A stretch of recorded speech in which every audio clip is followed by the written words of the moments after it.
Hello दोस्तों, हमारे YouTube channel spiritual bliss में आप सबका बहुत बहुत स्वागत है। आज हम इस वीडियो में रामायण के कुछ रोचक विषयों पर चर्चा करेंगे। निस्संतान अयोध्या के राजा दशरथ गुरु वशिष्ठ जी के परामर्श से श्रृंगी ऋषि के द्वारा पुत्रेष्टि यज्ञ का आयोजन किए। फलस्वरूप यज्ञ चरु प्रसाद से उनको 4 पुत्रों की प्राप्ति हुई जो नारायण के स्वरूप थे। भगवान श्री राम नारायण के संपूर्ण गुण को लेकर अवतरित हुए थे, जबकि भरत जी नारायण के 3/4 गुण, लक्ष्मण जी 2/4 गुण एवं शत्रुघ्न जी 1/4 गुण लेकर अवतरित हुए थे। मान्यता है कि हनुमान जी भी नारायण के 2/4 गुण लेकर अवतरित हुए थे। यद्यपि ये समस्त देव स्वरूपों की प्रेम, भक्ति, निष्ठा की गाथा अतुलनीय है, फिर भी प्रियता में श्री राम भरत जी का उदाहरण देते देखा गया है। रघुपति किन्नी बहुत बड़ाई, तुम मम प्रिय भरत ही सम भाई। श्री राम हनुमान जी से कहते हैं, आप भरत समान मेरे प्रिय भाई हो। जैसे किसी निर्माण की मजबूती उसके नींव के ऊपर टिकी होती है, वैसे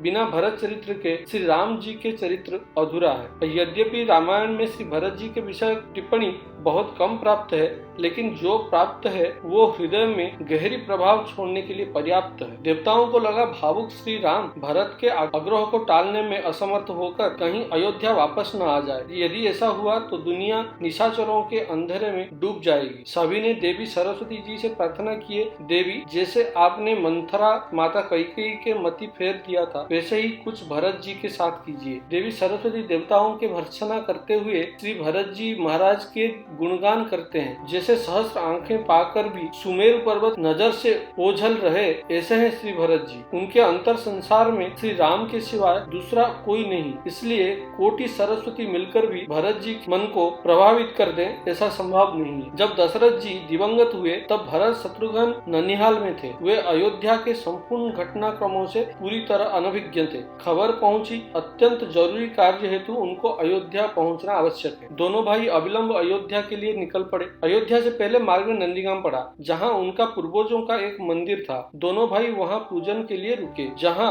ब्रह्मा जी से शुरू होकर क्रमशः उनके सारे पूर्वजों के प्रतिमा लगी हुई थी। पृथु, मानधाता, सागर, अंशुमान, दिल्ली, प्रभु, नाउस, ययाति, नाभाग, अज आदि के क्रमशः पूजन किए। अज के बाद पिता दशरथ का मूर्ति देखकर उनके हाथों से थाली गिर पड़ा। जब भरत चकित होकर पुरोहित की ओर देखे तो अश्रुल कंठ से पुरोहित जी बोले, आपके पिता महाराज दशरथ दिवंगत हो चुके हैं। भरत जी पूछे, कैसे हुआ, क्या हुआ था? पुरोहित जी बोले, महाराज राम को वनवास मिल गया। राम विरह को आपका पिता सहन न कर सके। भैया को वनवास क्यों मिल गया? भरत जी पूछे। पुरोहित जी बोले, महाराज आपके माँ ने मांग लिया। भरत जी रोते हुए घोड़ा दौड़ाते अयोध्या पहुँचे। अयोध्या में सभी मंत्रणा के बाद जब राम को लेने निकले, पूरे खानदान के साथ निकले। उनको भरोसा था मेरी नहीं किसी के तो सुन लेंगे। पहली रात भरत जी का पड़ाव उसी जगह रहा जहाँ श्री राम रुके थे, ऋषि भरद्वाज मुनि के आश्रम में। सुबह यात्रा पे निकलते समय भरद्वाज मुनि देखे भरत जी के मुखमंडल में संकोच का कुछ अंतर कलह चल रहा है। मुनि भरद्वाज ने कहा, राजन आपके मुखमंडल पर संकोच के बादल दिख रहे हैं। भरत जी ने कहा,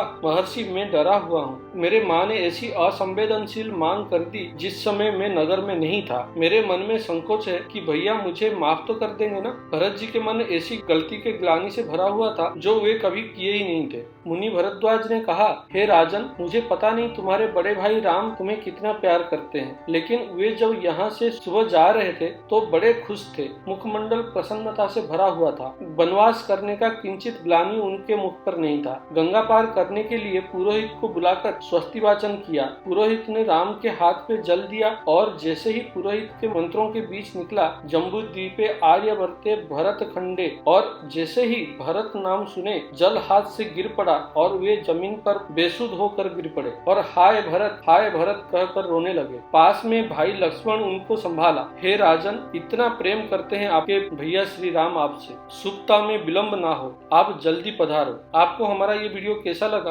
कमेंट बॉक्स में जरूर कमेंट करके बताइए। चैनल को सब्सक्राइब करना बिल्कुल ना भूलिए। हम फिर हाजिर होंगे ऐसी रोचक और उपयोगी वीडियो के साथ। तब तक के लिए जय श्री राधे।